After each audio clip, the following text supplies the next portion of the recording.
desse momento que seria um ano, né, inteiro, numa outra situação, né? Então, estamos começando a transmissão.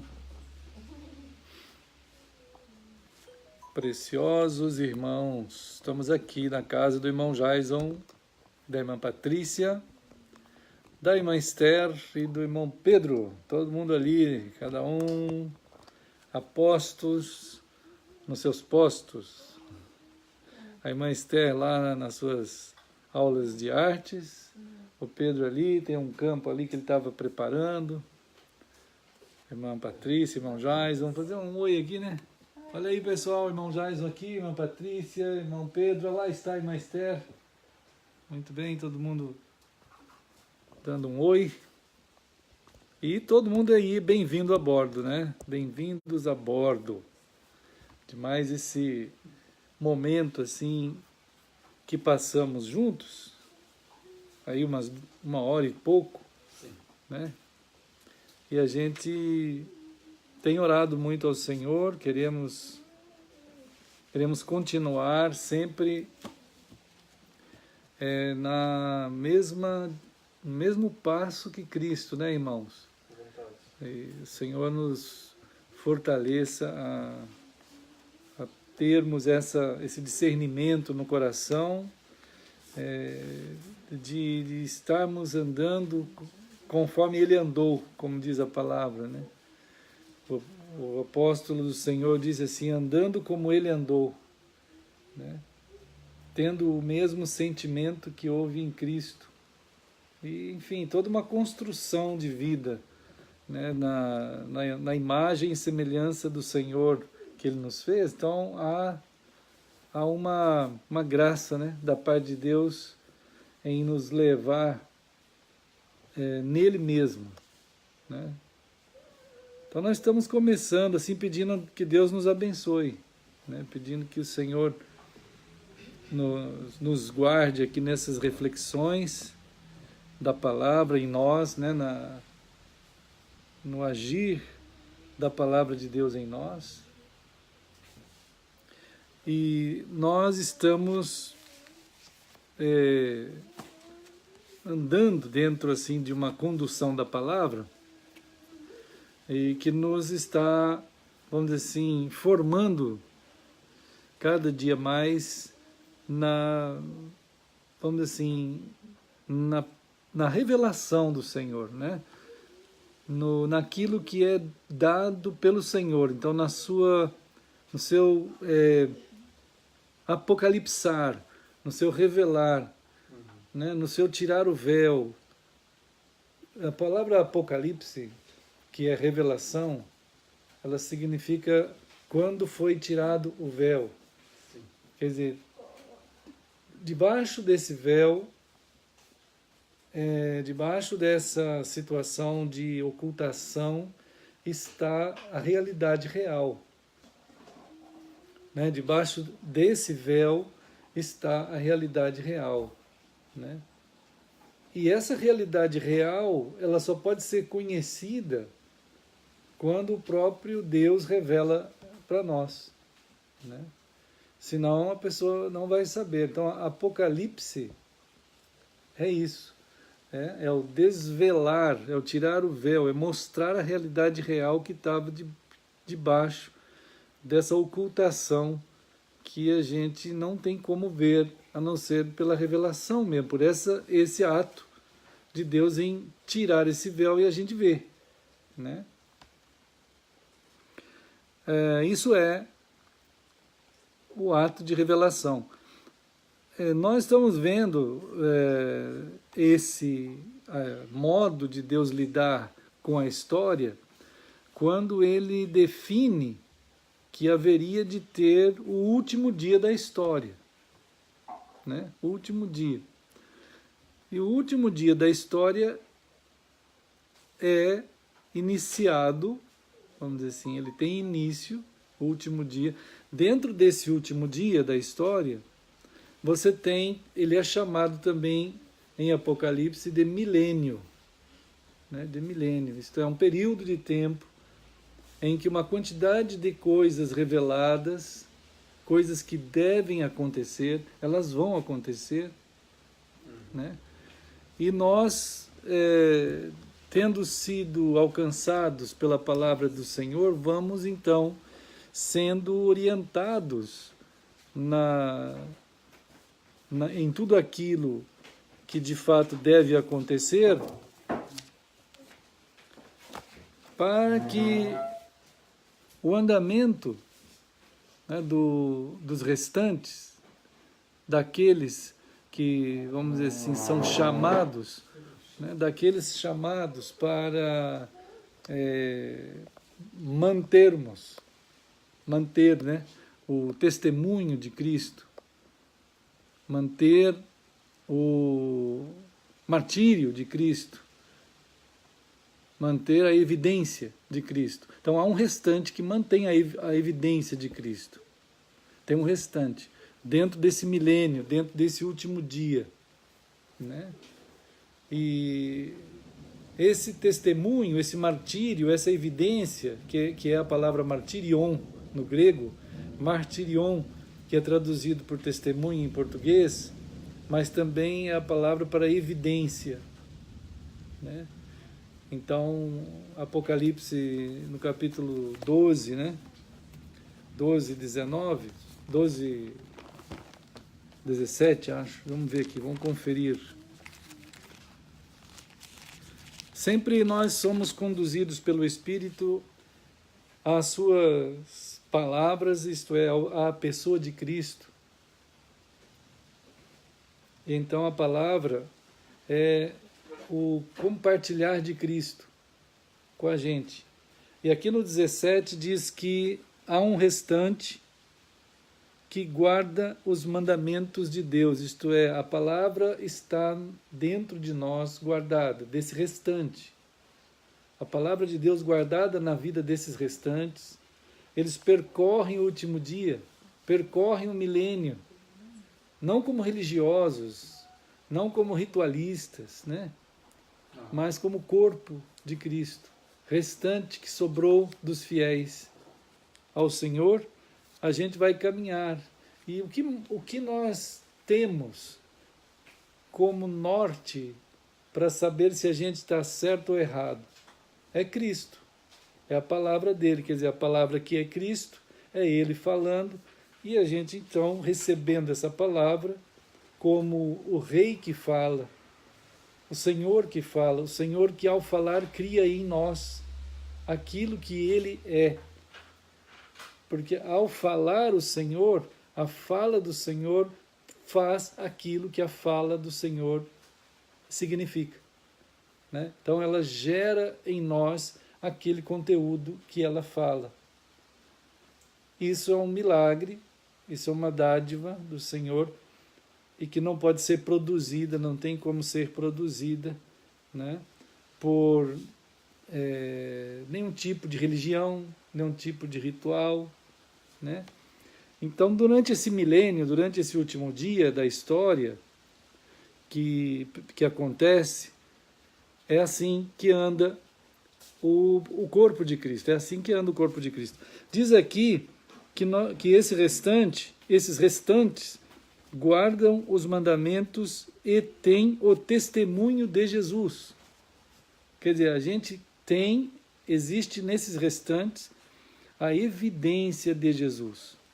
A evidência de Jesus. Olá, meus irmãos queridos. Olá, meus amados. Amados irmãos de tantos lugares, mas ao mesmo tempo de um só Senhor, de um só lugar, né, de um só ambiente santo e santíssimo, que é tendo sido tirados e gerados do corpo de Cristo, ali na cruz, né? Então, saudamos a todos no precioso e santíssimo. Olá, irmã Daphne. Tudo firme? Tudo bem. Irmão Darlan? Firme? Foram bem por aí? Voltaram bem tudo? Graças a Deus. Graças a Deus. Então, meus amados, nós queremos muito que o Senhor nos abençoe nessa jornada, né? E que percorremos por misericórdia do Senhor, chamado na Escritura de último dia, né? O último dia é assim mesmo, é um período de tempo, também descrito em Apocalipse como milênio, né? Já falamos para os irmãos a importância que existe, precisa acontecer no nosso coração, de nós nos submetermos à palavra do Senhor, ao significado real da palavra, né? Não por um estudo exegético, hermenêutico, mas por aquele significado que o Senhor dá à própria palavra, né? A exegese, ela vai entrar, a pesquisa, vamos dizer assim, a leitura, elas entram nesse processo, mas não como sujeito da história. O sujeito da história, né, do esclarecimento do nosso coração é o Senhor, né? É a palavra do Senhor. Então nós precisamos nos permitir sermos acariciados, amados pelo primeiro amor, né? Jesus disse assim: eu tenho porém contra ti, isso lá em Apocalipse também, no capítulo 2, ali numa das cartas aos irmãos, tenho porém contra ti que abandonaste o teu primeiro amor. Então, isso, para muita gente, tem vamos dizer assim, uma formulação hollywoodiana, como se fosse, assim, um momento em que alguém deixou um amado e foi embora para o outro lado, para outro amado. Tem um pouco disso, mas a cada momento da nossa história, da nossa vida, ela pode acontecer de nós deixarmos o primeiro amor. Então, por isso que Jesus está dizendo ali, temos que ter um cuidado em amar continuamente, embora não seja uma lei, mas é algo a ser cultivado cuidadosamente, né?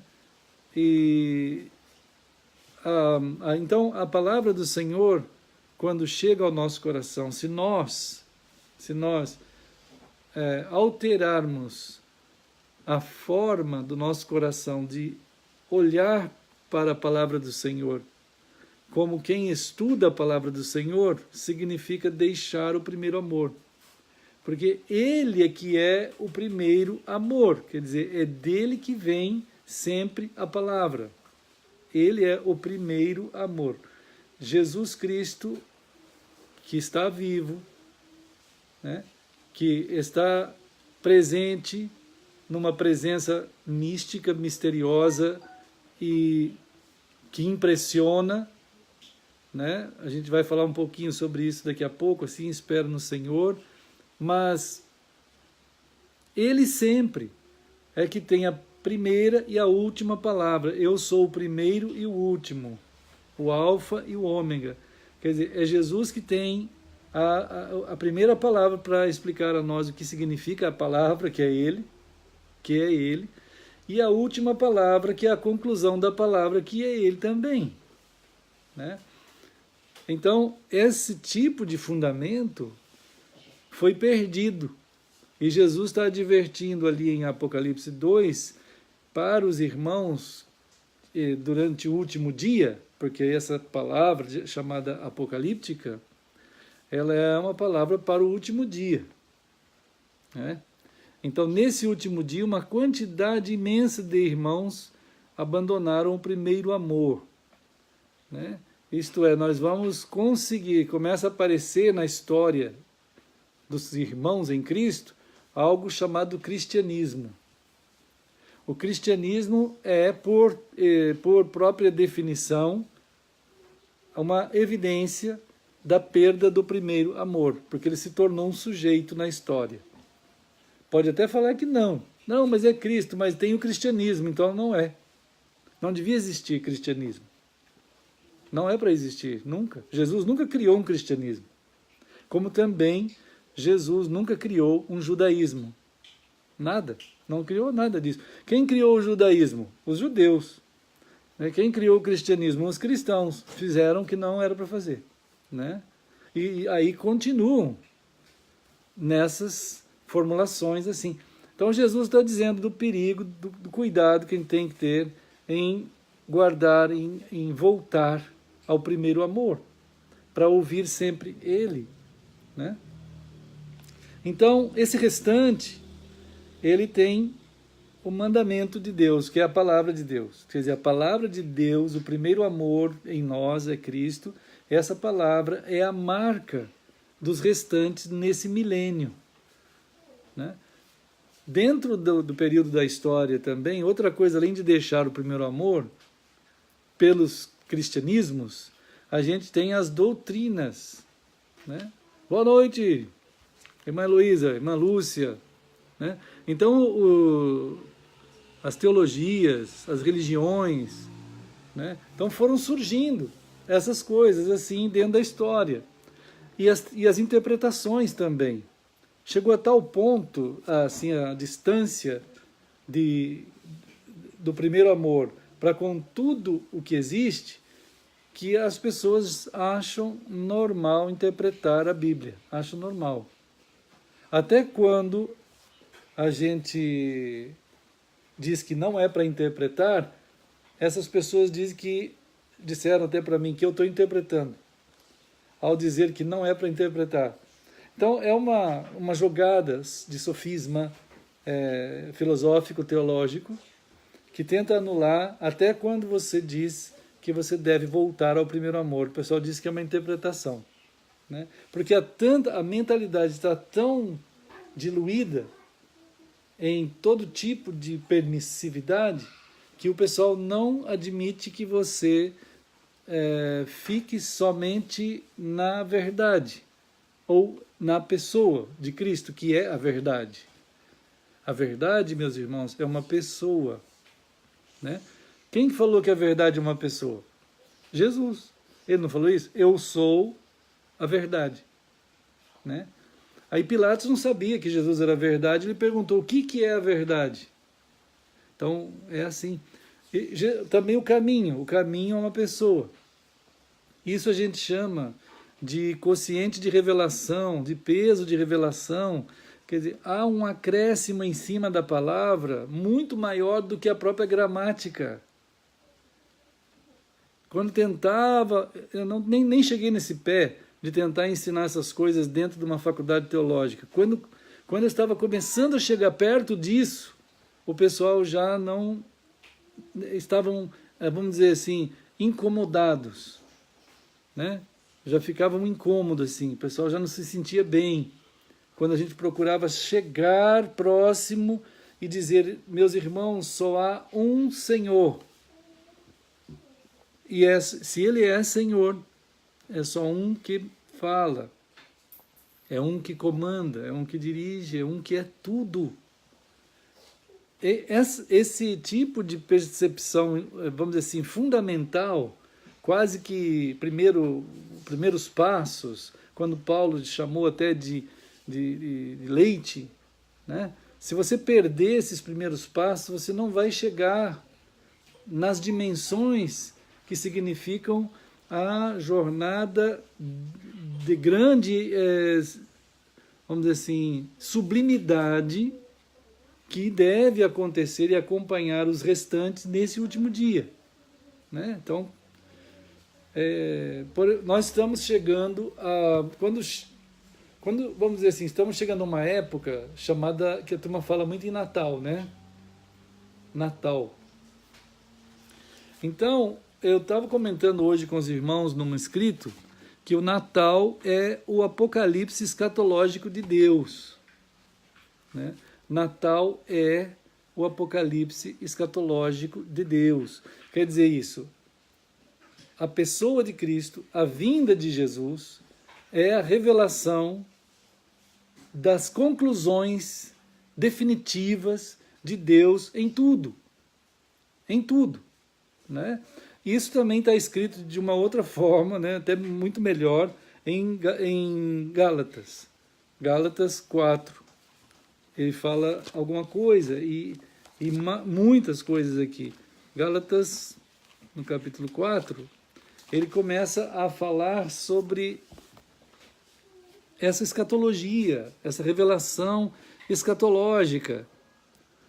É muito triste de ver, claro que muita gente fala assim, no Natal não se fala de Jesus, mas se falassem de Jesus? Eu vivi numa época, não é tão antiga assim, né? Quando eu era criança, a gente ia nos lugares, não tinha shopping, já pensou uma época sem shopping?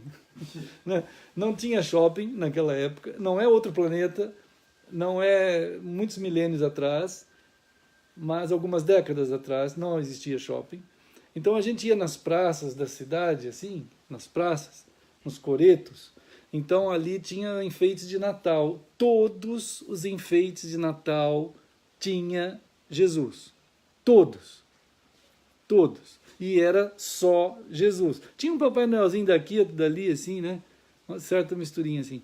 Mas Jesus estava lá no sentido de uma figura que fazia parte principal da ideia do Natal, né? Então, quando se falava em Jesus assim, mesmo assim, ninguém sabia quem era esse Jesus.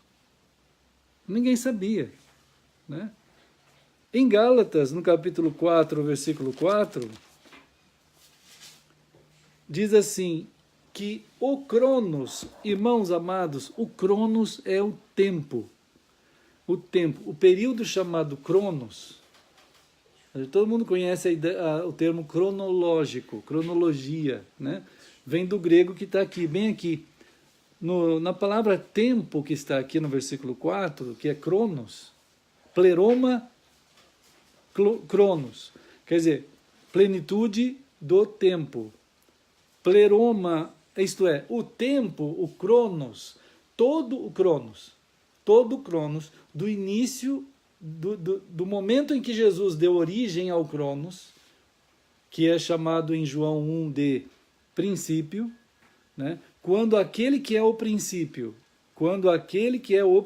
Jesus, né? Deu origem ao princípio do Cronos, começou a ter essa marca de tempo, vamos dizer, Cronos, até o último dia do Cronos, que já está marcado e determinado, que termina em Cristo, porque ele é o princípio e ele é o fim. Chegou, então, a plenitude do Cronos. A plenitude do Cronos significa tudo o que tem que acontecer dentro do Cronos já aconteceu a coisa máxima. Já aconteceu a coisa máxima. Aqui, 4:4. A coisa máxima no Cronos é o quê? Será que é a formação de Israel? Será que é a formação de Jerusalém? Será que é a formação de cristianismos? Será que é Roma? Será que é Genebra, na Suíça, por causa dos protestantes? Será que é o quê? A plenitude do Cronos, quer dizer, o que é máximo dentro do Cronos é Deus ter enviado o seu Filho.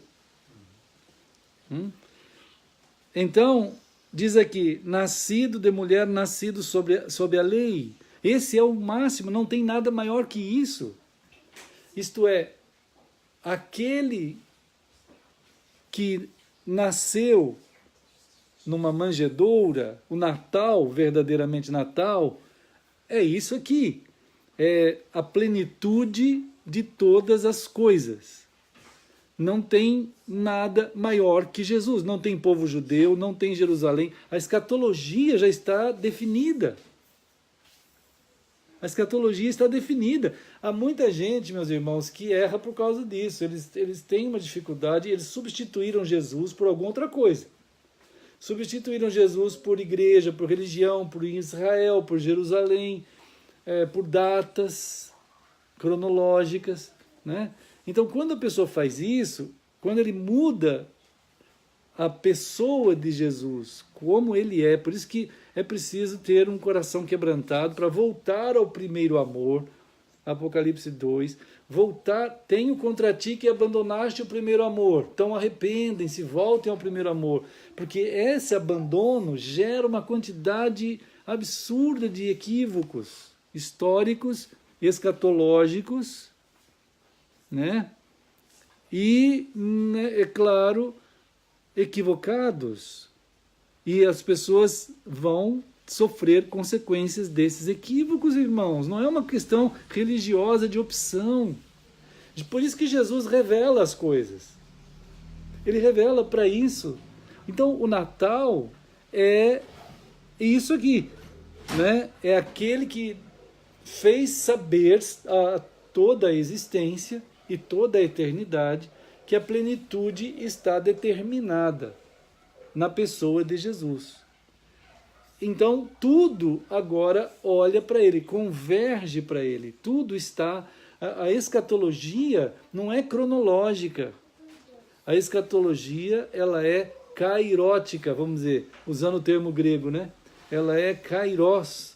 A escatologia está no tempo, não é tempo, no kairos. Às vezes na Bíblia é traduzida por tempo, mas na verdade é estação, é o momento eterno.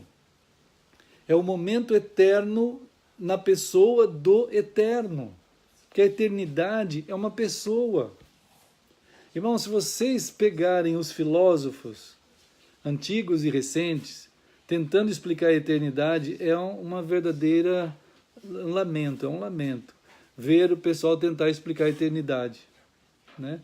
Eles fazem o que? Eles redefinem o Cronos com palavras mais, vamos dizer assim, místicas, e aí a redefinição é aceita como eternidade, né? Então o pessoal se confunde mais ainda, o pessoal mais intelectual aí, né? Eles ficam... Não é possível definir humanamente a eternidade.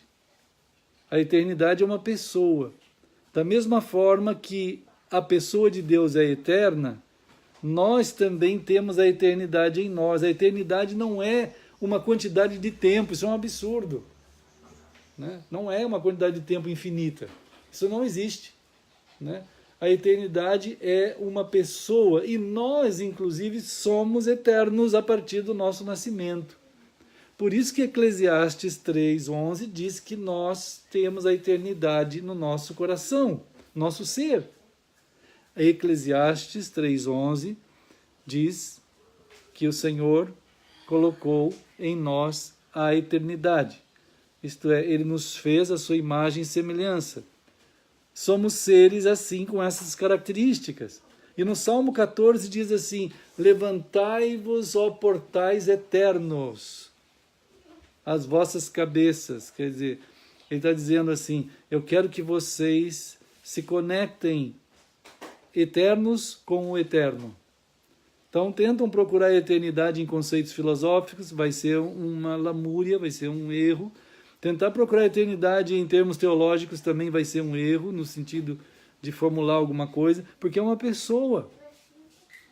É o próprio nome que o Senhor disse dele mesmo, também traz dentro daquele nome, do tetragrama hebraico, a ideia de impossibilidade de acontecer dentro do tempo, dentro de ser, é impossível ser, vamos dizer assim, dissecado, definido, não dá, né? Ou acontece de você nascer dele e viver nele, ou você não vai ter nunca essa condição. Não é possível, né? Então, Natal é a manifestação da plenitude do eterno nele mesmo, para nos fazer também eternos nele, né?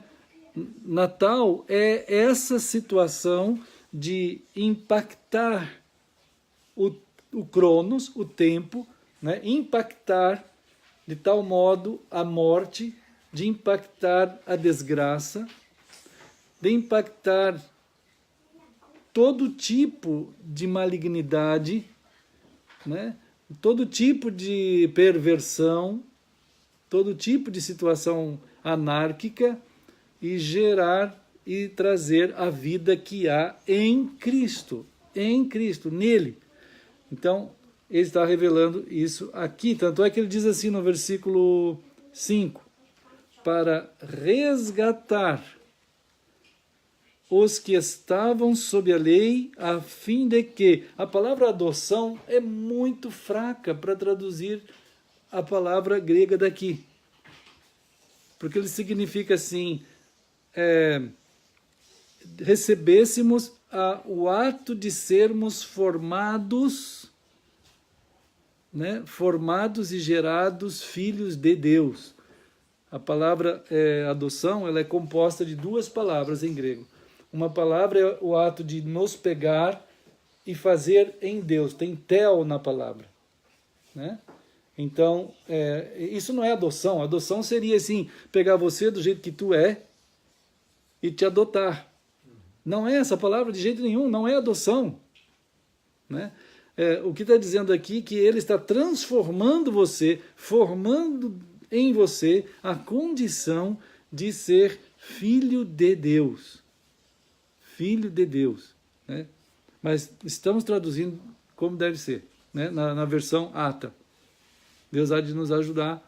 Está nos ajudando, né? Nós, na verdade, todos nós estamos seguindo esses restantes em termos essa versão aí acontecendo, né? É uma luta, é uma necessidade, irmãos. Assim, a compreensão exata do que Jesus disse ao profeta, do que Jesus disse ao apóstolo. Uma vez um homem de Deus no passado, orando, ele disse assim, Senhor, misericórdia de mim, me ajude a ter a mesma visão, a mesma ideia, aquilo tudo que o Senhor colocou no coração do profeta, que eu, diante da tua palavra, tenha essa mesma percepção. Eu preciso ter. Eu preciso, Senhor. Eu não quero ter a ideia de ninguém da teologia, da filosofia, das doutrinas. Eu quero ter exatamente o significado exato da tua palavra, que é Cristo revelado em nós, né? Então, tanto é que no versículo 6, ele já explica isso de novo. Olha só, no 6 aqui, Gálatas 4, 6. Não tem nenhuma ideia de adoção aqui. E existe até uma doutrina chamada adoção, uma doutrina da teologia, né? E porque vós sois filhos. Exatamente a ideia da palavra grega adoção, né? Não é a palavra grega para adoção, que não é adoção, tem a ver com, de fato, filho de Deus. Enviou Deus ao nosso coração o Espírito do seu Filho, que clama, Abba, Pai. De sorte que já não és escravo, porém filho, e sendo filho também herdeiro por Deus, né? Natal é o ato de Deus estar, de fato, apocalipsando o ser humano, né? Como estava dizendo aqui, é o apocalipse escatológico de Deus, né? Então, irmãos, está explicado também isso em Apocalipse 1. Apocalipse 1.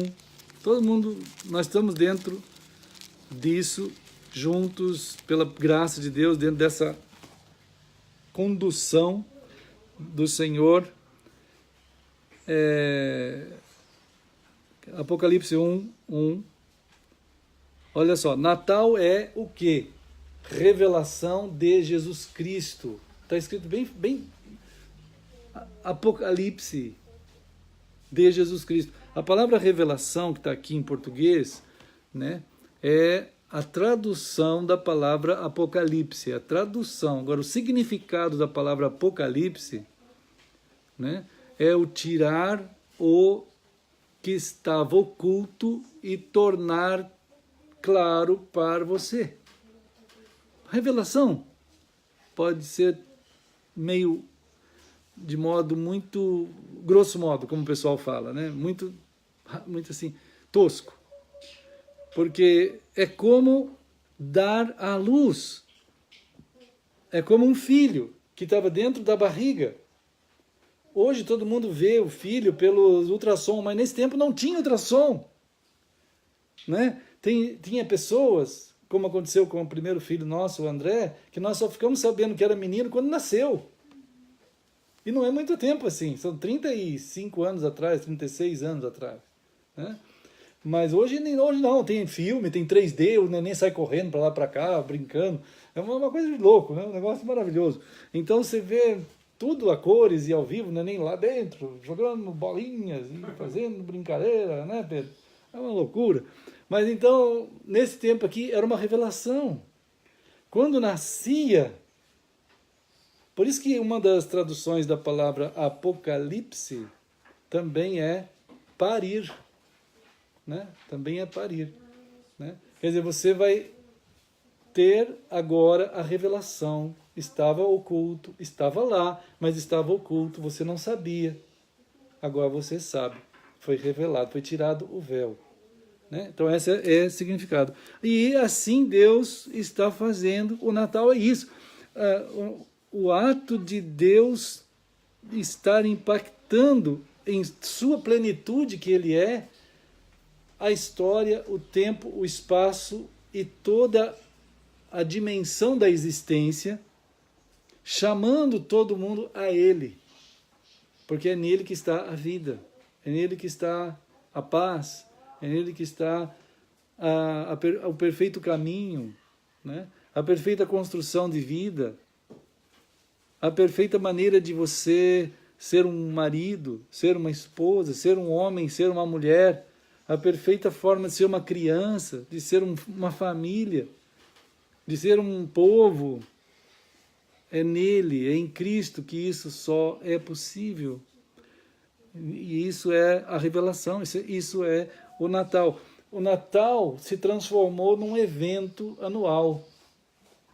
Assim, falar disso parece quase que redundância absurda, porque todo mundo já fala isso o tempo inteiro. E é isso que todo mundo já até sabe, está cansado de saber. Só que, ao estar cansado de saber que o Natal é só um momento eventual e quase só comercial, né, de alguma maneira, com algumas nuances de encontros, assim, para todo mundo encontrar um outro e tal, mas qual é a condição que todas essas gentes estão sendo impactadas? Tem até pessoas que falam assim, Natal é quando Jesus nasce no nosso coração. Não tem frase mais assim absurda do que essa, não é possível. Jesus nunca vai nascer no coração de ninguém, isso não existe em nenhum lugar na Escritura que fala esse negócio. É assim, romântico, claro, é até emocionante, mas é uma mentira, né? Aí todo mundo fica imaginando um bebezinho nascendo lá no coração dele, de alguma forma, de alguns pensamentos, né? Então não existe isso, não é assim. Mas a facilidade com que as pessoas têm para se enganar é muito grande.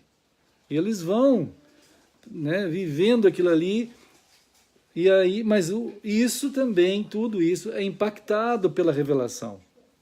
A revelação significa a capacidade e o poder de Deus de tirar todo tipo de véu, todo tipo de mentira, tudo aquilo que não é. Né? Ele vai impactar tudo aquilo que não é. Né? O mundo que andava em trevas, diz lá antes ainda, muito antes de Jesus chegar, mas ele já apontava para esse dia, né, que quando Jesus viesse, quando acontecesse o Natal, ele seria o impacto de todas as trevas no mundo. Né? O mundo viu uma grande luz, ele precisa saber isso, identificar isso, receber esse impacto. Né, irmãos? Então, lembra, João 3,16 é o Natal. João 3,16. Né? Às vezes o pessoal pega aqueles textos de Maria ficando grávida, tudo isso também é Natal. Né? Mas quando pegam, né, que são testemunhos maravilhosos que estão ali, maravilhosos. O hino que Maria cantou, o anjo, o anúncio do anjo, né? Enfim, tudo aquilo. Mas é preciso ter uma visão plena da revelação de Jesus Cristo, né? Então, João 3,16, a palavra do Senhor, que é o Senhor, diz assim que o Natal é porque Deus amou, né, ao mundo, de tal maneira que deu o seu Filho unigênito para que todo o que nele crê não pereça, mas tenha a vida eterna, né?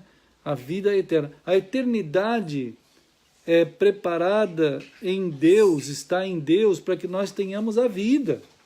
Ele impacta a situação da morte, para vencer a morte, como ele fez, né? Isso é Natal, né? Para que a gente tenha a vida que só ele pode dar, né?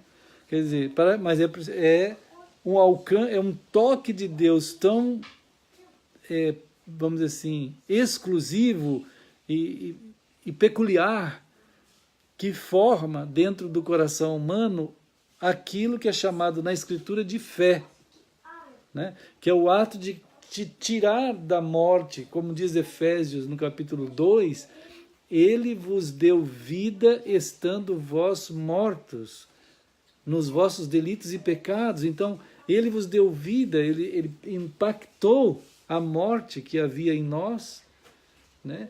Gerando em nós a vida dele. Nós fomos gerados nele, lá na cruz. Então, há uma geração, Deus gera de novo a nova humanidade, né?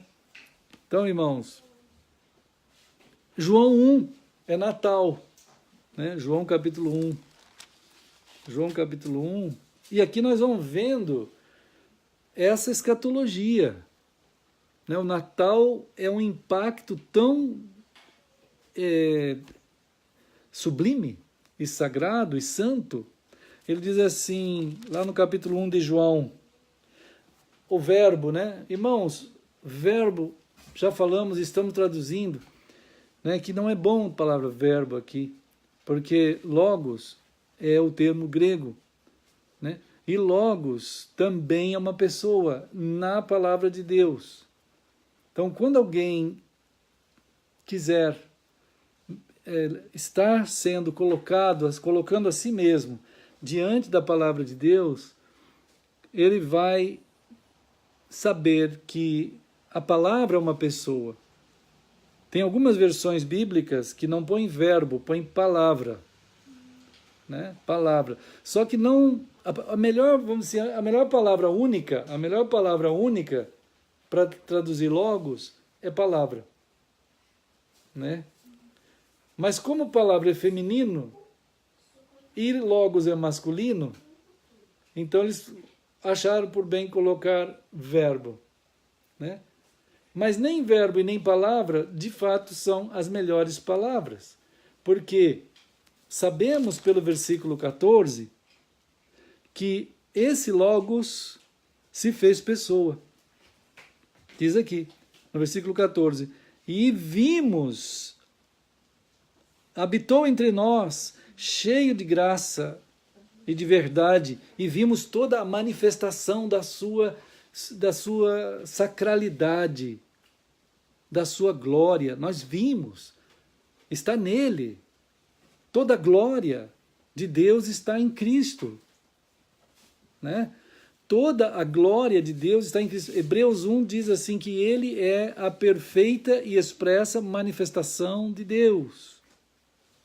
Então, está revelado a nós que nós estamos diante de uma visita, de fato, de uma impactação de extrema grandeza, impossível de ser sequer imaginada ou catalogada ou estudada pelo ser humano. É para sermos alcançados por ele e viver nele. E sermos, então, tomados por ele para sermos a evidência dele, e isso é testemunha, né? Então ele diz aqui, lá no capítulo 1 de João, Natal, está explicando o que é. que ele estava, assim, então tem que ser assim, ó, a palavra logos precisa ser colocada como pessoa, então. Então, o ser, aqui está apontando para Cristo, né? O ser. Só que ele não usou a palavra Cristo, então a gente teria que, às vezes eu fico impulsionado a pôr aqui a palavra Cristo no lugar de logos. Mas como ele não colocou, ele colocou logos, mas significando ele mesmo, então a gente coloca ser, porque é uma pessoa. O ser, que é a razão de todas as coisas, né? Que inclusive toca um pouco no significado de logos, né? Em grego gramatical. Toca um pouco, mas vai muito além, porque é uma pessoa. O Senhor tenta mostrar... Irmãos, imagina só assim, o trabalho que o Espírito Santo tem em trazer tudo isso para nós, para que a gente não fosse confundir logos com o que os gregos diziam logos. Não fosse confundir qualquer palavra com o que os judeus diziam daquelas palavras. Porque os judeus se equivocaram absolutamente. Tanto é que diz aqui em versículo 12, que quando Jesus veio para o que era seu, os seus não o receberam. E hoje acontece a mesma coisa. Quando a gente comenta e fala sobre o Jesus verdadeiro para os cristãos também não o recebem. Eles não querem, né? Isso é muito claro na carta, capítulo 3:20, Apocalipse 3:20, quando Jesus, além de no capítulo 2 ter falado de os cristãos que abandonaram o primeiro amor, em 3:20 tem aquela palavra também, Jesus dizendo: eis que estou à porta e bato, né? Se alguém ouvir a minha voz e abrir a porta, eu entrarei em sua casa. Você imagina isso? Jesus chegou para João lá em Pátimos e falou assim: João, escreve aí, porque há uma dor no meu coração. Das dores do coração de Jesus, das agonias do coração de Jesus, uma delas é os seus terem atirado ele para fora do ambiente que deveria ser dele, dentro da vida das pessoas, né? Então Jesus chega ao ponto de dizer assim: eis que estou à porta e bato, né? Se alguém ouvir a minha voz e abrir a porta, eu entrarei. Olha só. E cearei com ele e ele comigo. Cear com Jesus, irmãos, é receber de Jesus tudo o que só ele pode dar. Mas não dá para os cristãos fazerem isso. Em geral, eles não aceitam, porque eles têm uma quantidade de cear. Eles estão ceando os cristianismos, estão ceando as teologias, estão ceando as denominações ou igrejas, acreditando nisso de todo o coração. Eles acreditam mesmo, né? Mas eles não têm a percepção. 18 séculos de entulhos teológicos que fizeram isso acontecer, né? Eles não têm, nem mesmo supõem, nem suspeitam de que tudo isso está errado. É uma montanha de 18 séculos em cima do coração deles, que formou uma porta tão espessa, uma porta de 18 séculos, só Jesus mesmo, para bater nessa porta lá de onde ele está e e os cristãos ouvirem. Claro que a maioria não vai abrir a porta, porque tem muita coisa em jogo, vamos dizer assim, né? Eles não saem, eles não deixam. Eles querem ficar com tudo aquilo que eles construíram do que dar todo o lugar para Cristo. Até alguns dizem: não, nós damos todo o lugar para Cristo. Mas aí ele continua fazendo tudo aquilo que não é de Cristo. Talvez porque também não saibam, né? Uma grande parte não sabe, né? Mas, né, irmãos, então, João capítulo 1 fala sobre o ser, razão de todas as coisas, que é ele mesmo o princípio. Então tem que ser traduzido assim, né? O ser, razão de todas as coisas, sendo ele mesmo o princípio, gerou um princípio. E nesse princípio gerado por ele, ele estava com Deus. Tem que ser assim o versículo 1. E nesse princípio, gerado pelo princípio, letra maiúscula, né? Ele estava com Deus. E esse ser, razão de todas as coisas, que é o princípio, era Deus. Né? Tá vendo? E ele, sendo o princípio de todas as coisas, ele, o ser, estava no princípio gerado por ele com Deus. É uma ênfase muito grande nessas distinções da pessoa do Deus Pai, da pessoa de Jesus, né? da pessoa dele como o princípio, e então a partir daí o início escatológico, apocalíptico escatológico nele, Cristo. Né? Então, nele começa a acontecer o cumprimento apocalíptico escatológico e que vai percorrer o Cronos. E esse Cronos, então, viu a manifestação dele naquele tempo que ele nasceu, e na cruz, e na ressurreição. Isso é a plenitude. Não tem nada maior. Né? Quando a gente estuda Apocalipse por aí, as pessoas ficam fazendo uma quantidade absurda de correntes, né? Enfim, já falamos isso muitas vezes, em que as pessoas vão imaginando outras plenitudes. Né? Porque vai ter ainda um reinado de 1000 anos em Israel. É um absurdo. Né? Porque confundem milênio com esse reinado de 1000 anos, e Jesus vai sentar lá em Jerusalém, então estão construindo um novo templo lá, o povo judeu. Até uma pessoa que é bem do judaísmo disse outro dia assim, o povo judeu, ele não precisa de conversão. Ele quando se encontra com o Messias, ele se completa. Os gentios não, os gentios se convertem, mas os judeus se completa. Então isso é uma aberração monstruosa. Sabe, né?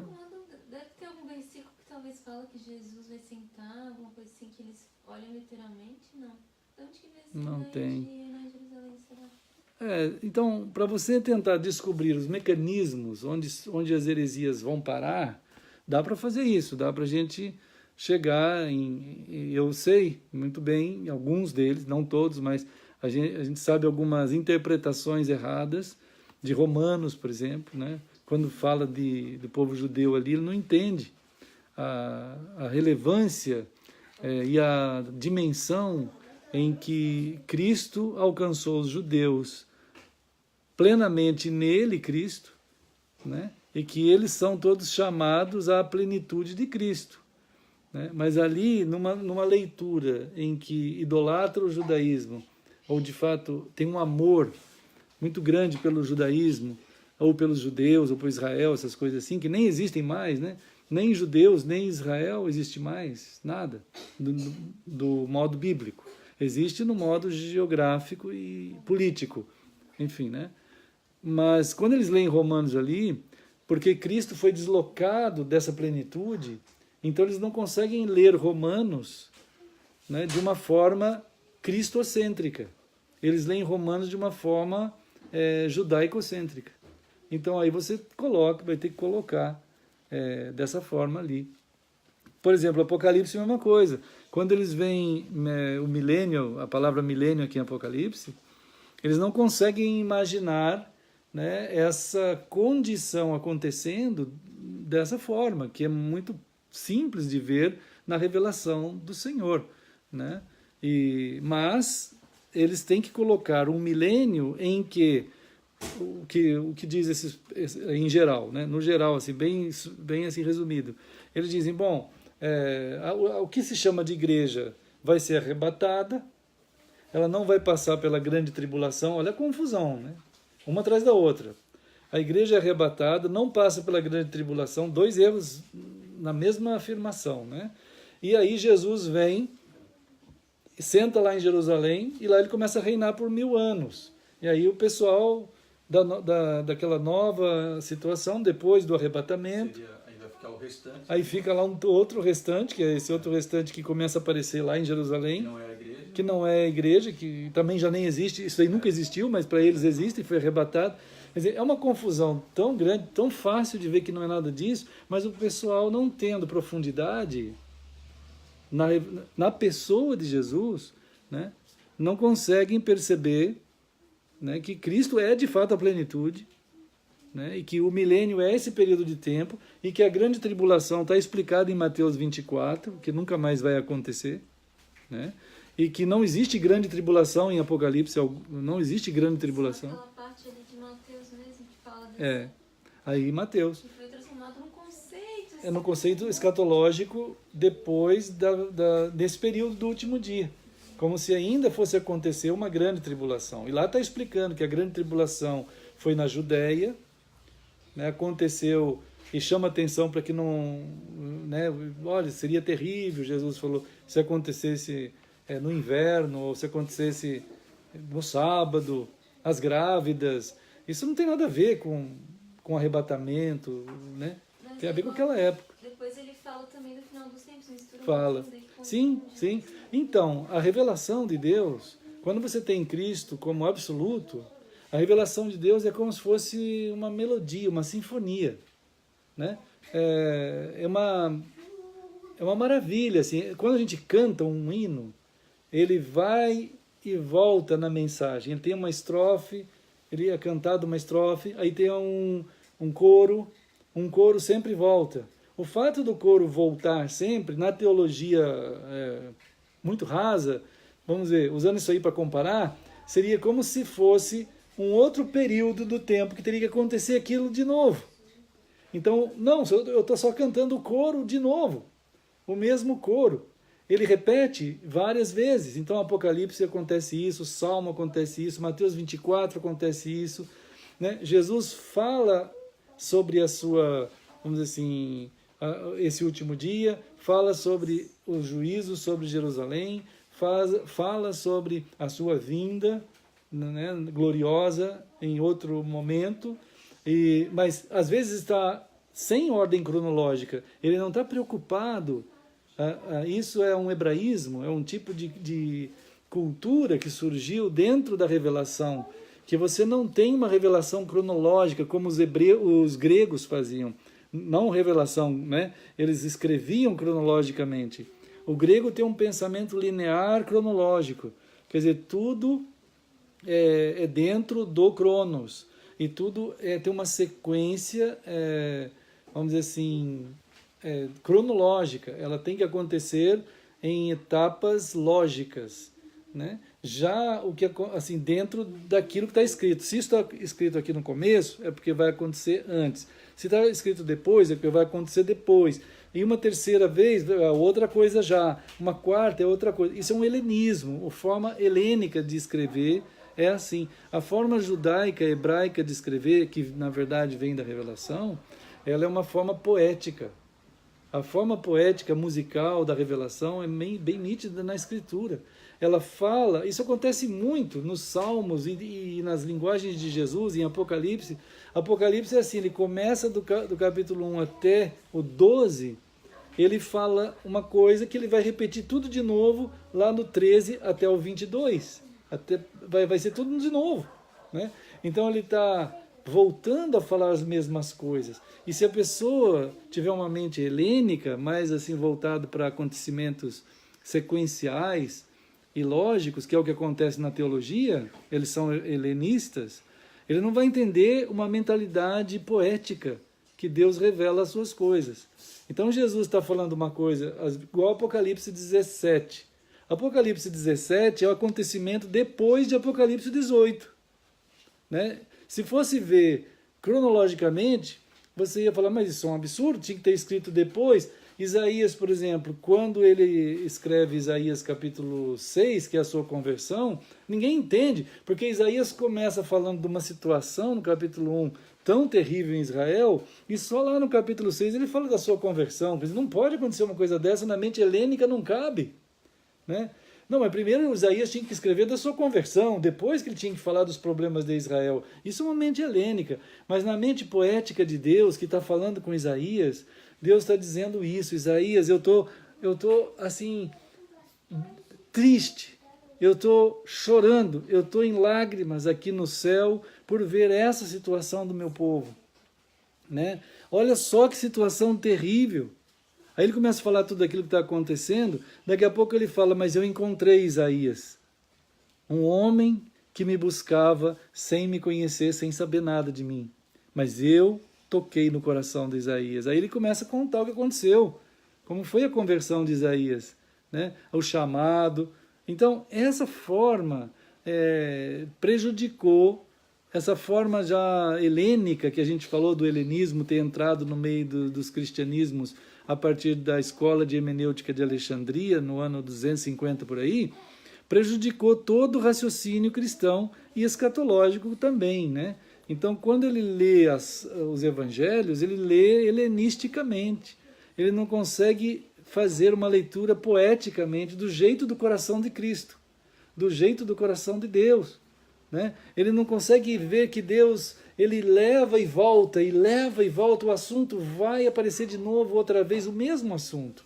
Só que às vezes com mais intensidade em algum momento. Não é outro evento, é o mesmo, né? Só que com mais alguns detalhes.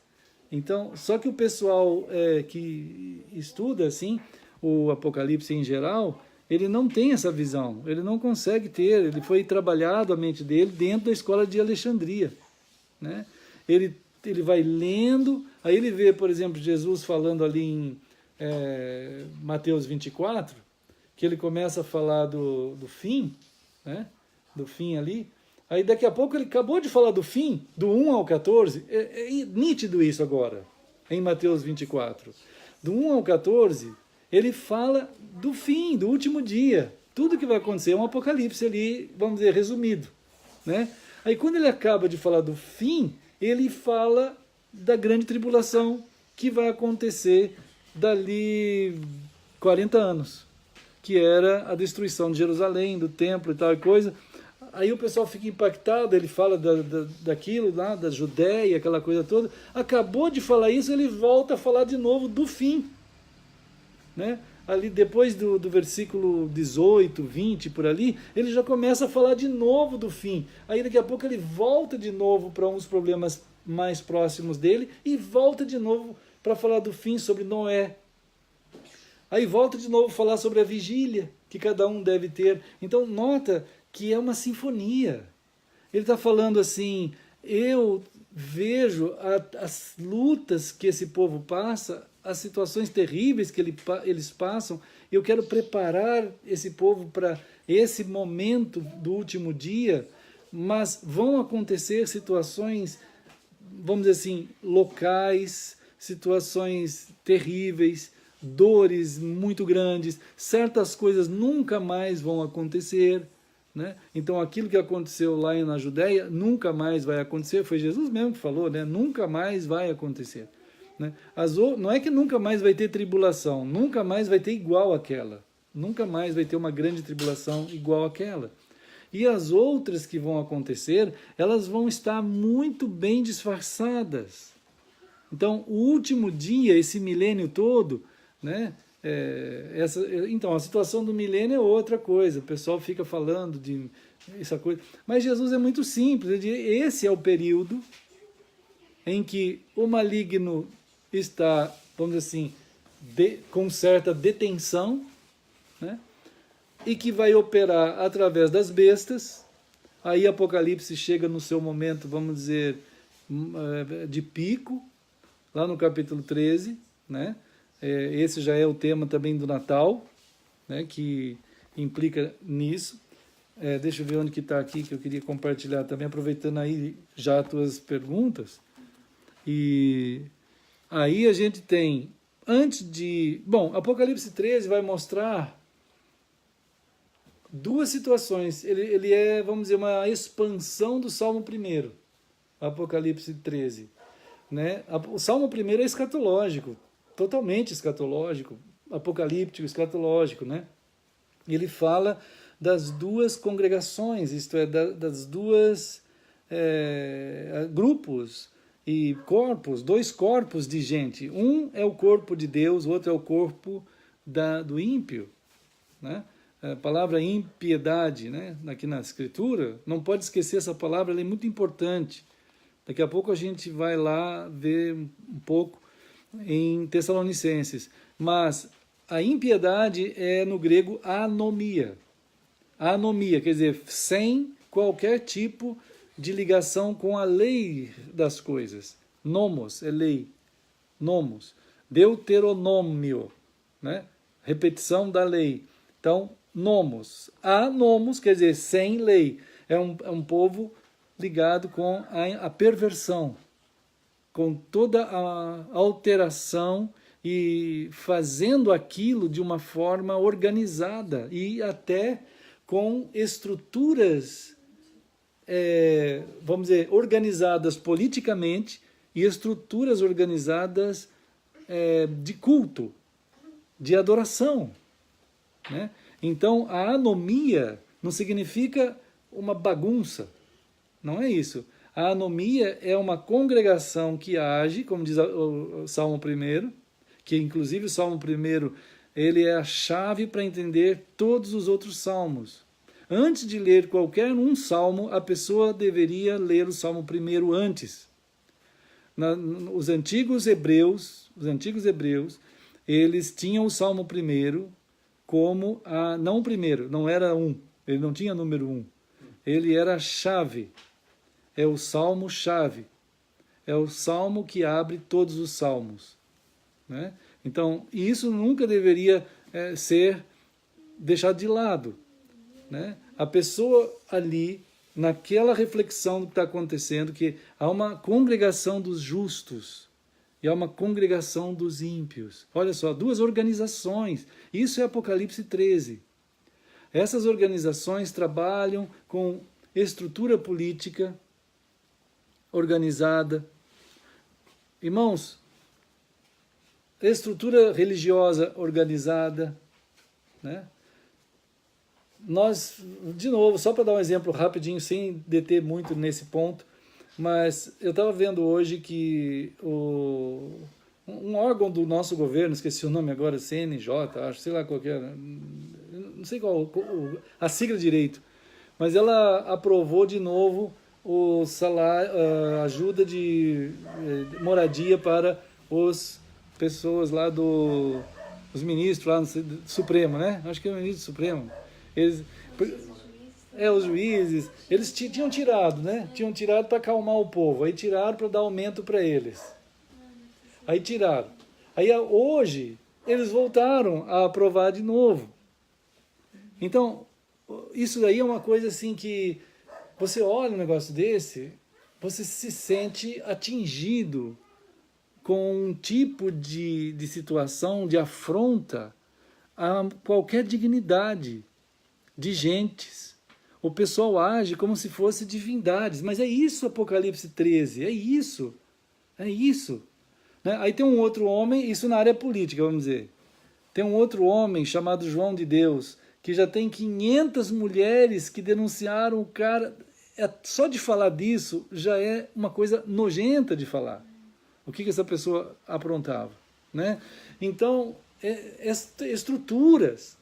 Então, são duas bestas agindo na congregação dos ímpios.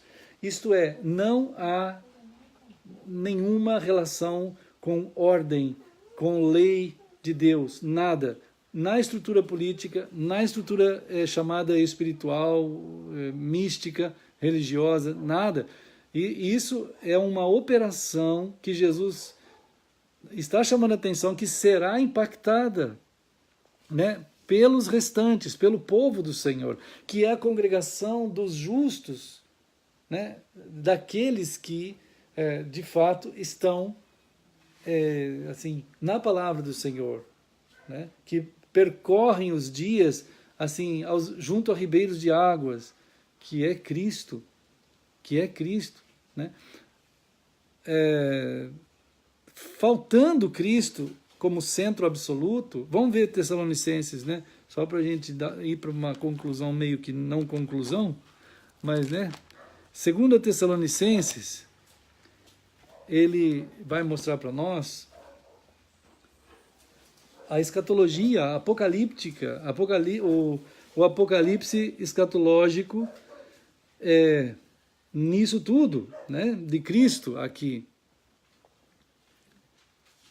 Então, irmãos, nota aqui no capítulo 2, 2 Tessalonicenses 2, ele fala assim, ó,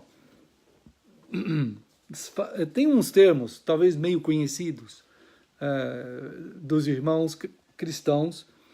Um termo é parousia. Muita gente talvez já ouviu falar em parousia, né? Se fala muito no meio teológico em parousia.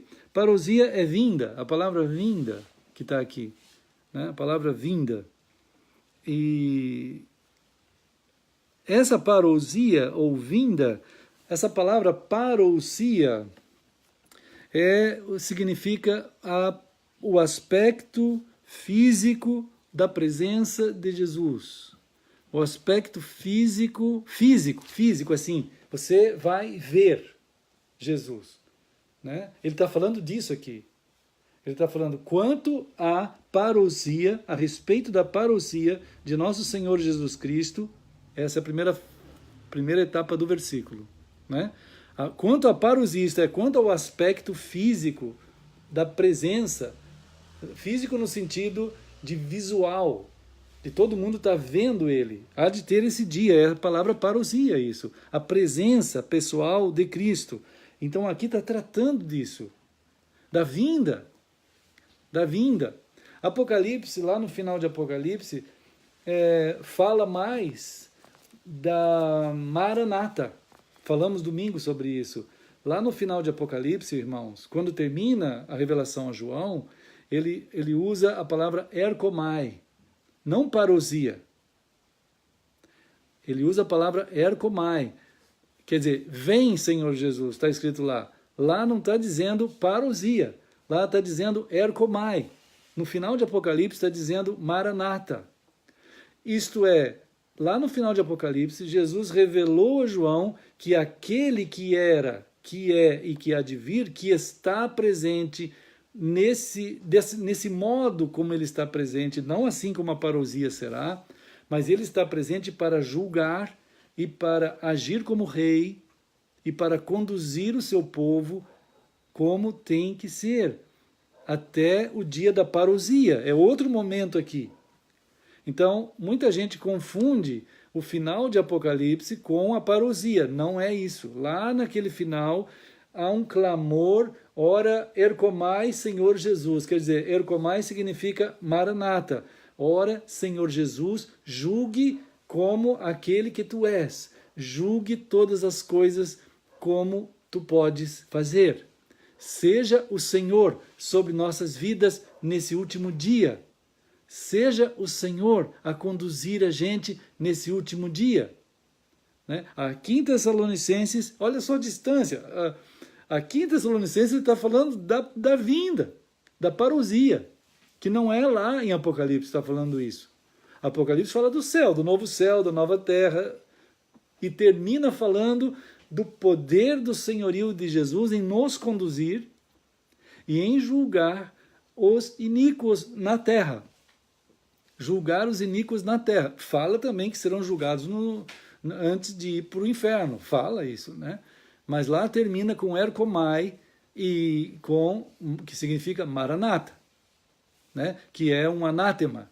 Bom, mas aqui fala da parousia, da vinda visual de Jesus. Isto é, e ainda fala assim a palavra preciosíssima que tem aqui, que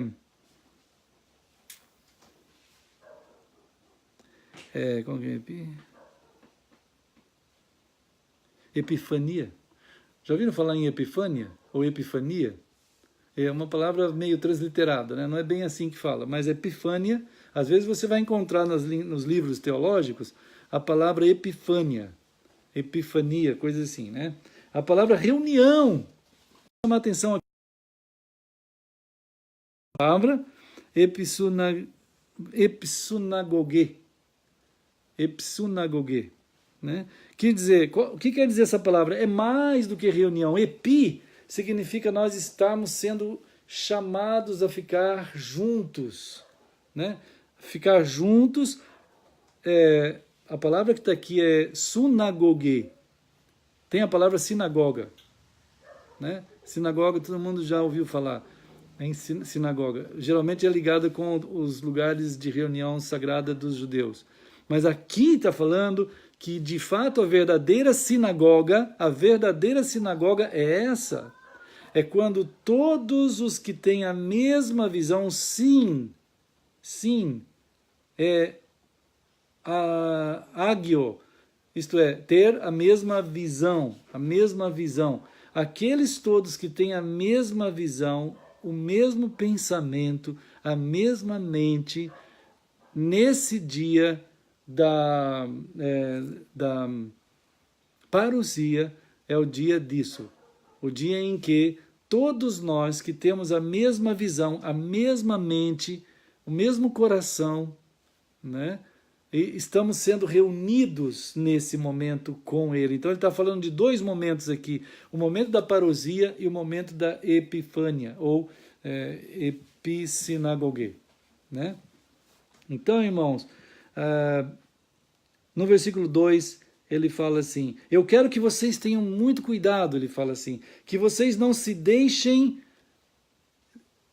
demover, essa palavra é muito importante aqui, não se deixem agitar, estão vendo a palavra aí? Não se deixem agitar, não se deixem ser levados por alguma incitação, distúrbios, ser chacoalhados, cuidado para não serem chacoalhados, balançados, são muitas coisas que vão bater contra vocês antes desse dia. Antes de chegar o dia de estarmos juntos com o Senhor, antes de chegar o dia da vinda gloriosa do Senhor, nesse último dia que nós estamos vivendo, nota que não tem nada de nós sermos arrebatados antes de qualquer tribulação. Nós vamos estar no meio das lutas, de tal modo que será possível cristãos se demoverem da sua posição de cristão. Será possível cristãos se deixarem perturbar-se, se deixarem mover, se deixarem chacoalhar. Essa é a palavra aqui grega, né, que está traduzida aqui por demover. Da vossa mente, isto é, começa no nous, meus irmãos, lá dentro do nous, dentro daquilo que tu pensas. Nós temos que tomar cuidado com aquilo que guardamos no nosso pensamento. Se não for de Cristo, vai chacoalhar a gente. Vai tirar a gente do pensamento certo. Entende? E essa é a advertência desse último dia. A batalha pela mente.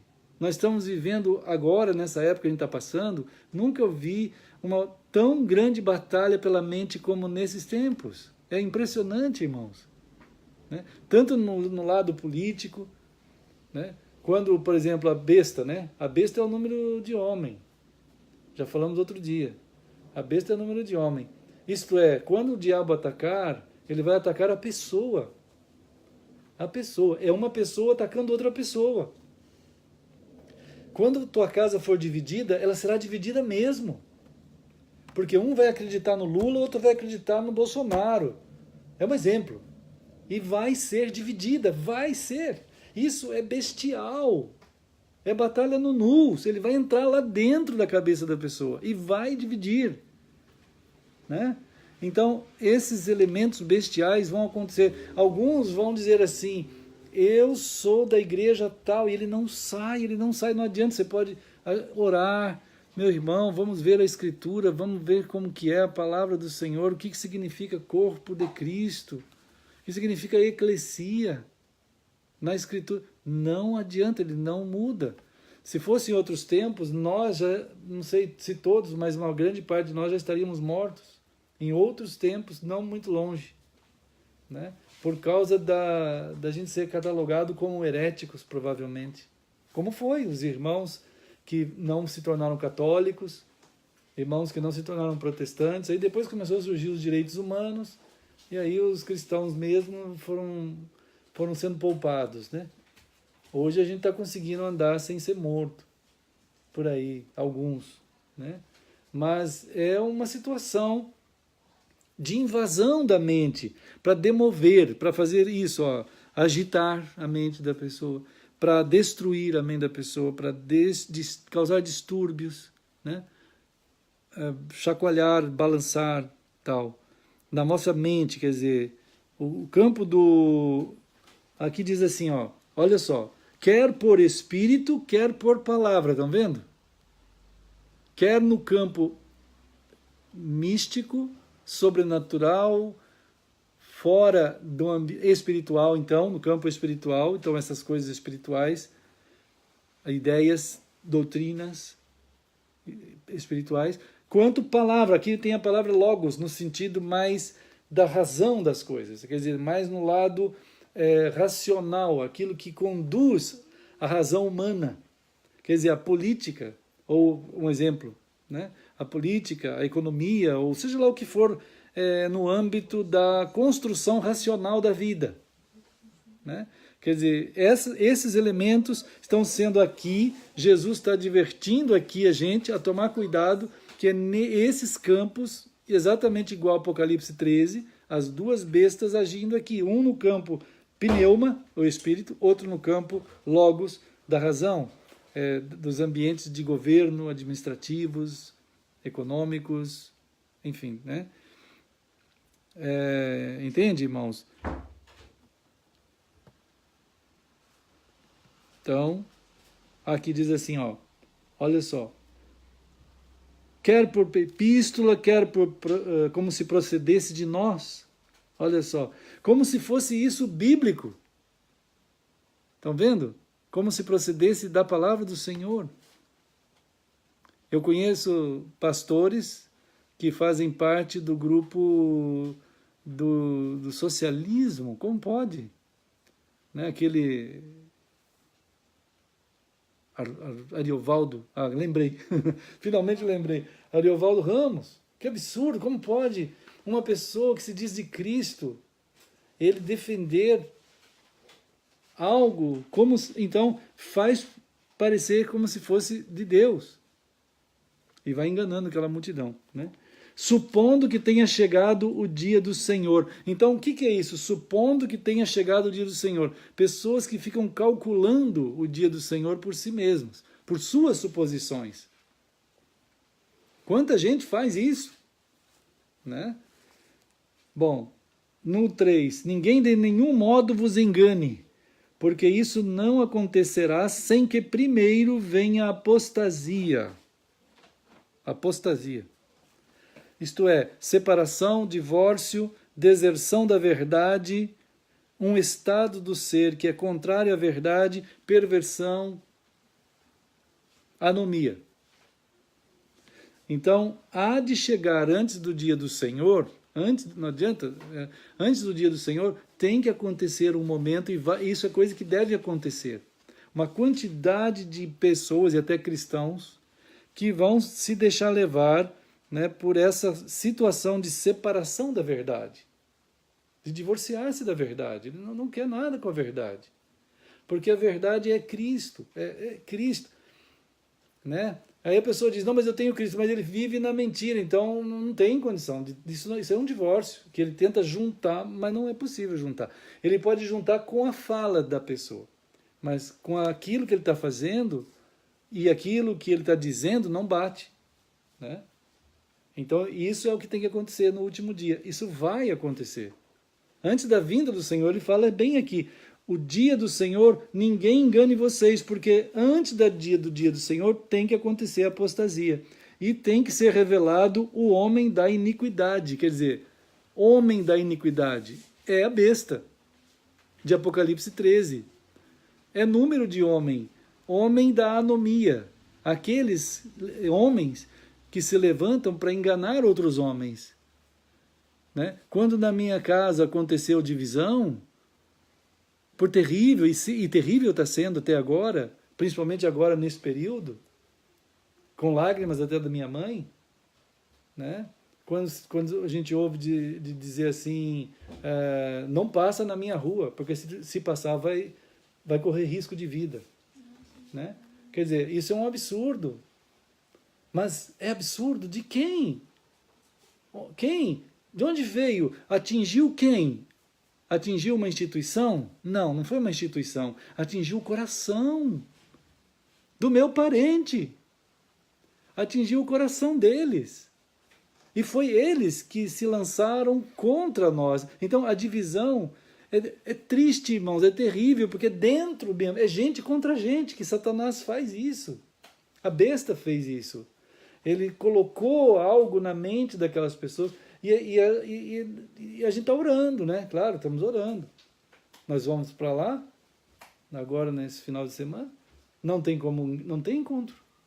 Vai ter um encontro assim, entre minha família, né?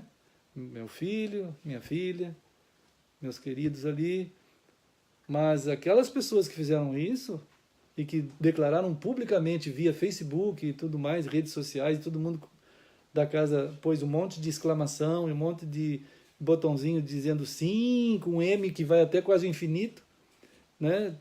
Para dizer que somos fascistas, e enfim, coisas assim absurdas, né? Essas pessoas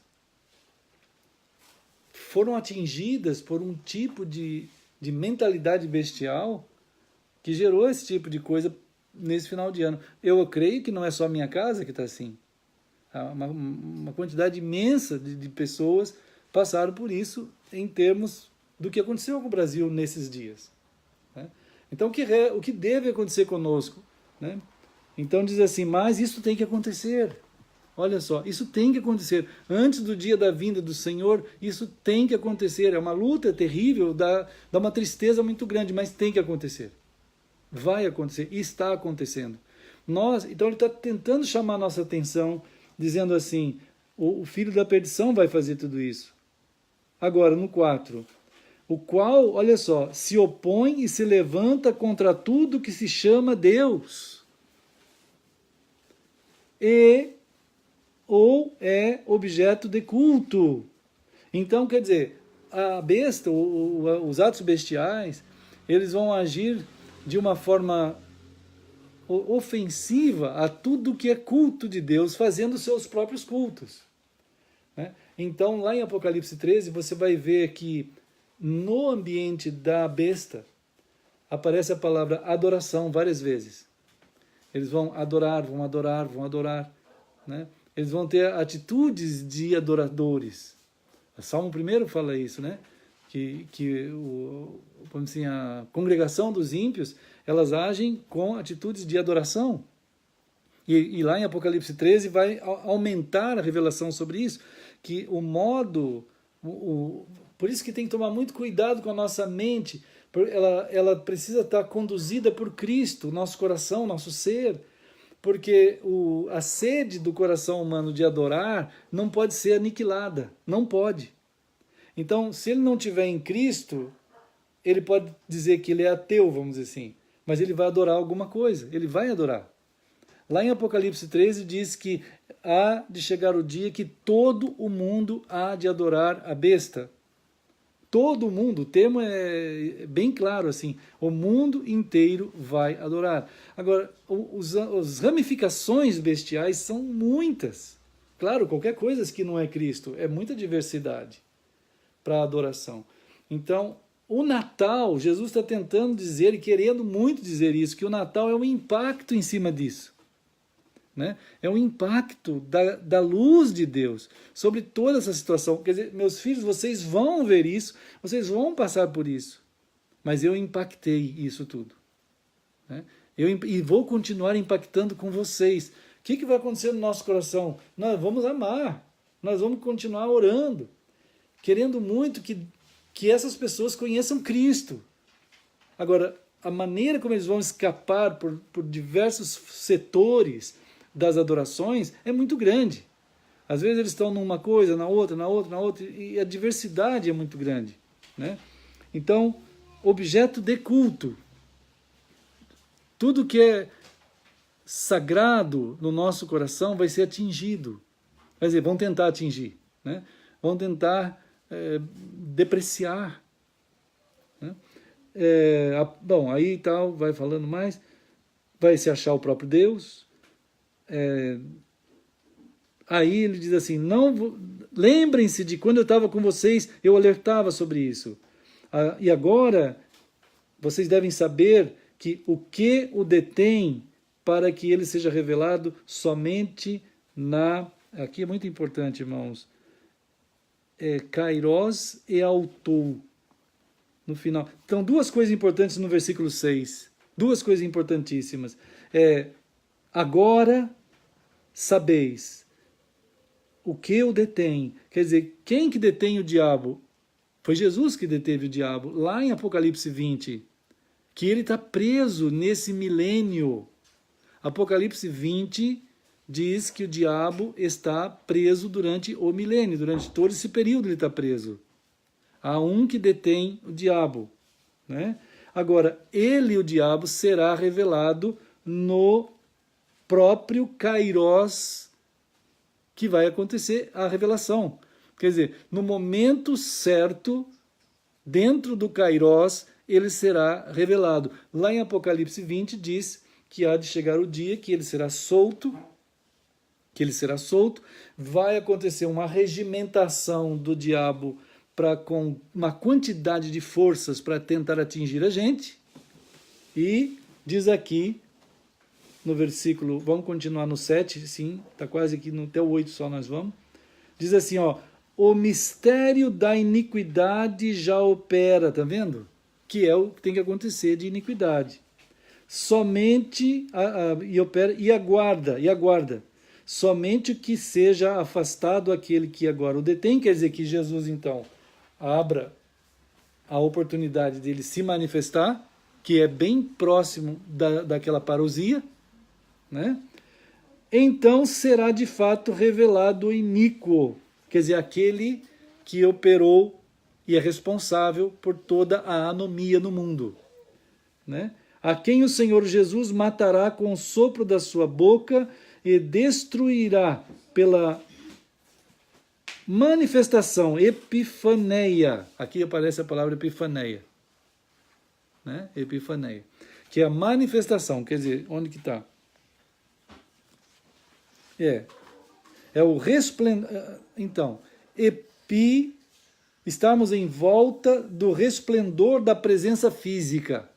Então há de chegar o momento quando Jesus, em sua glória, no resplendor da sua presença física surgir, nesse momento é o momento da destruição dessas iniquidades todas, né? Com o sopro da sua boca. E sua vinda, aqui de novo aparece a palavra parousia. Aí sim é a parousia de novo, é a presença do Senhor.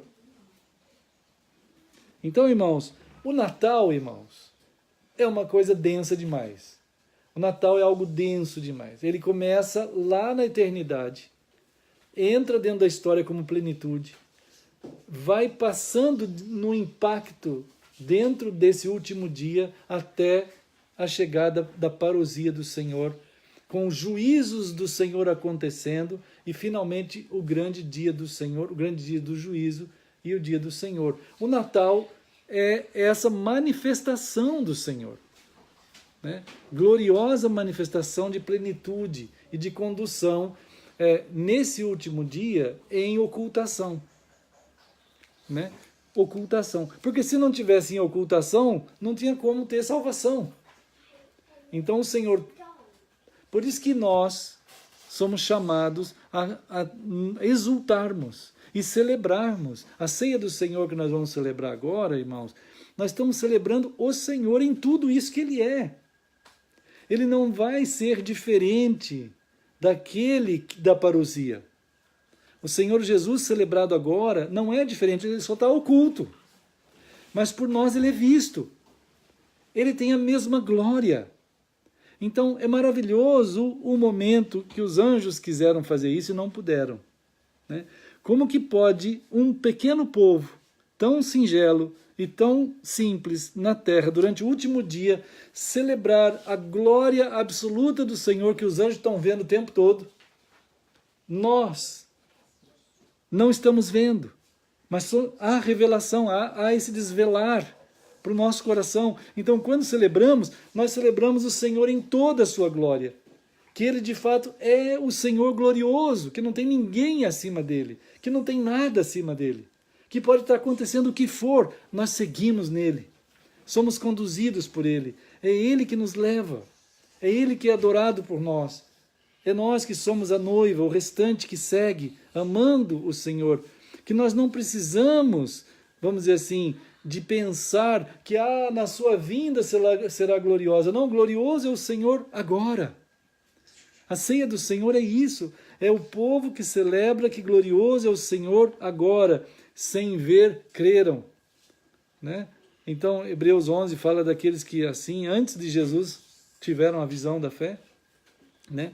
E nós agora, depois de Cristo, tem muitos cristãos até que dizem assim, não vejo a hora do Senhor voltar. Mas como assim? Isso é um absurdo, né, irmãos? Porque o Senhor já veio. Isso é Maranata. Falamos outro dia o significado de Maranata. Maran é o Senhor, nosso Senhor. Maran, nosso Senhor. Ata é aquele que era, que é e que há de vir. É o mesmo, ontem, hoje e sempre. Então, não há diferença entre o Senhor que virá. Se aquele cristão só tem fé para a vinda do Senhor, ele está muito frágil. Está muito frágil. Ele não está conseguindo, ele está levado por agitações desse mundo. Ele fica com medo do que as bestas podem fazer. E até tem cristãos mesmo que dizem assim, nossa, que mundo terrível, não tem o que fazer. Como não? O Senhor glorioso está impactando tudo isso. E é dado essa revelação a nós pela sua palavra, que chama a gente a essa relação contínua da presença do Senhor, nesse mistério dessa presença, pelo seu Espírito, que nos conduz e que nos move, e sem precisar vê-lo dessa forma, porque Ele em palavras se revelou a nós, assim, né? Então, quando Ele vier, quando a parousia acontecer, né, nós vamos, então, se vivermos assim, se estivermos vivendo assim,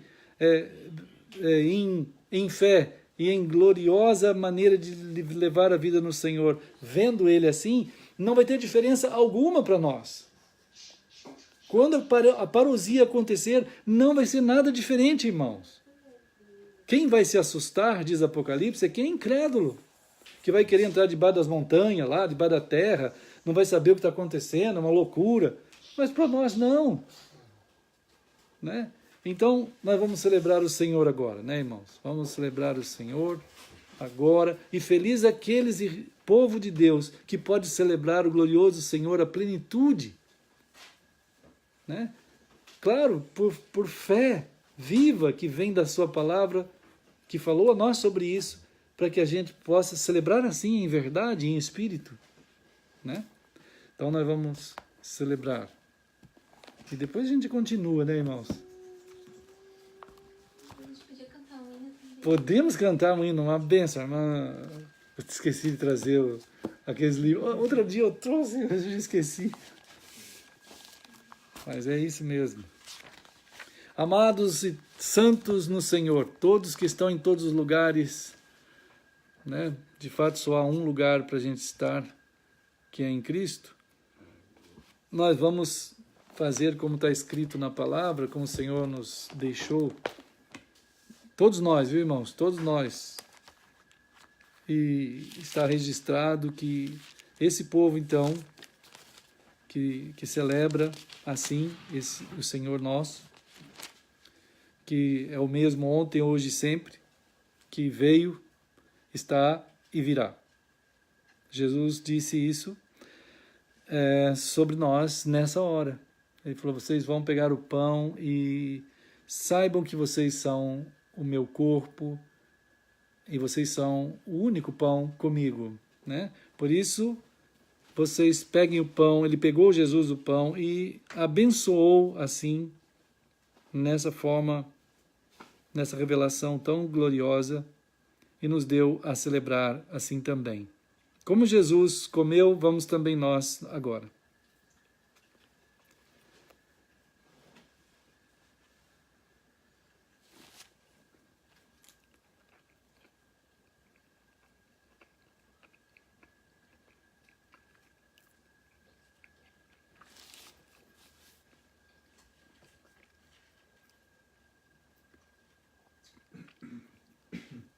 Senhor, nosso Deus querido, nós estamos juntos aqui na casa do irmão Jason, da irmã Patrícia, do irmão Pedro, da irmã Esther.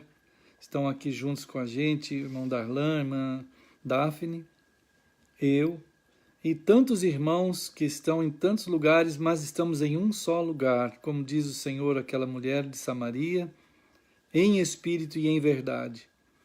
Assim nós celebramos o que o Senhor, tão maravilhosamente, ao enviar o teu Filho, o Senhor Jesus fez lá naquela cruz. Então, assim fizemos, no nome de Jesus. Amém.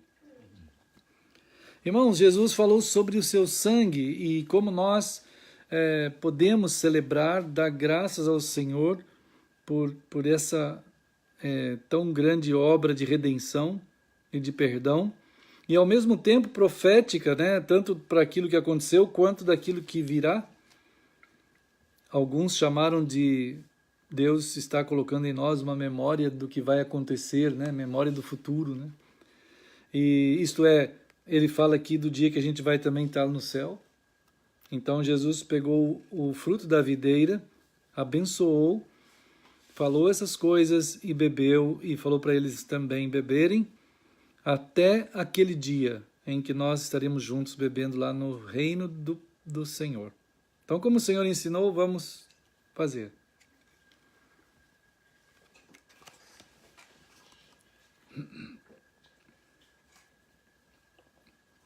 Querido Senhor, todos os teus filhos, nós celebramos nessa hora, Senhor, como o Senhor nos ensinou, e nós te agradecemos juntos, aqui e em cada lugar, essa imensa dádiva, Senhor. Abençoa o teu povo, guarda-nos, Senhor, nesse último dia, porque amanhã é o dia do Senhor. Então, nós estamos aqui, Senhor, sendo conduzidos por Ti e celebrando o Senhor com toda a alegria que o Senhor tem dado ao nosso coração, podemos celebrar.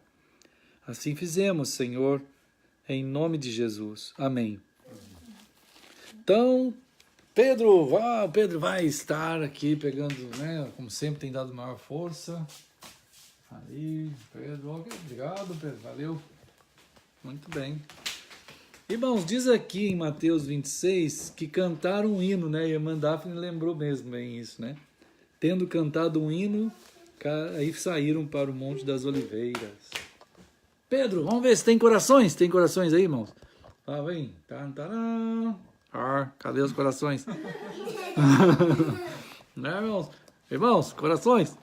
Pedro está ali com a Esther querendo corações, ó.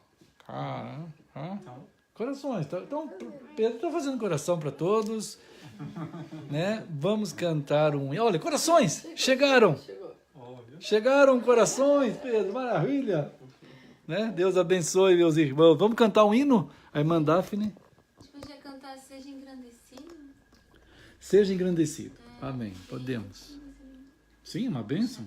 Uma bênção. Seja engrandecido, ó Deus da minha vida.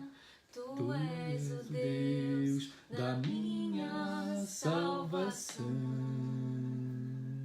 Tu és a minha rocha e a minha segurança. Meus lábios sempre te exaltarão.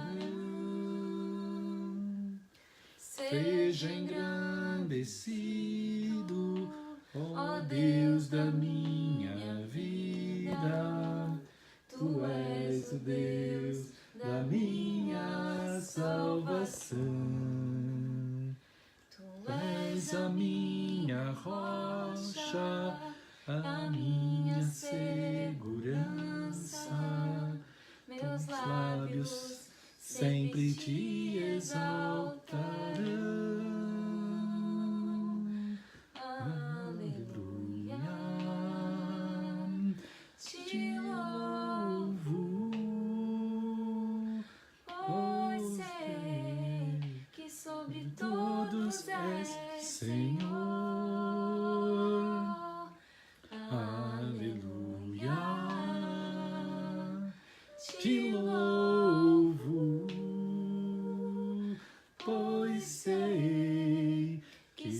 de todos és, Senhor. Aleluia, aleluia, aleluia. Louvemos ao Senhor. Aleluia,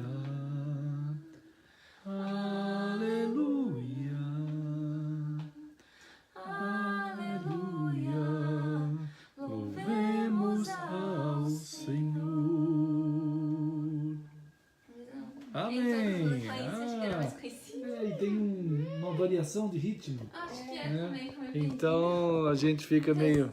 Tem muitas versões, acho que cada um é Sim, ele em base é igual, letra, mas foi uma bênção. Obrigado, irmã Daphne, que nos ajudou, nos lembrou. E Deus abençoe todos os amados, né? Vamos estar orando uns pelos outros. Deus permita, assim, nossos encontros com nossos queridos, no meio de tantas batalhas. O Senhor faça de cada irmão bênção em suas mãos, né? Aquele sal, aquela luz, aquele vaso precioso, aquele bom perfume de Cristo.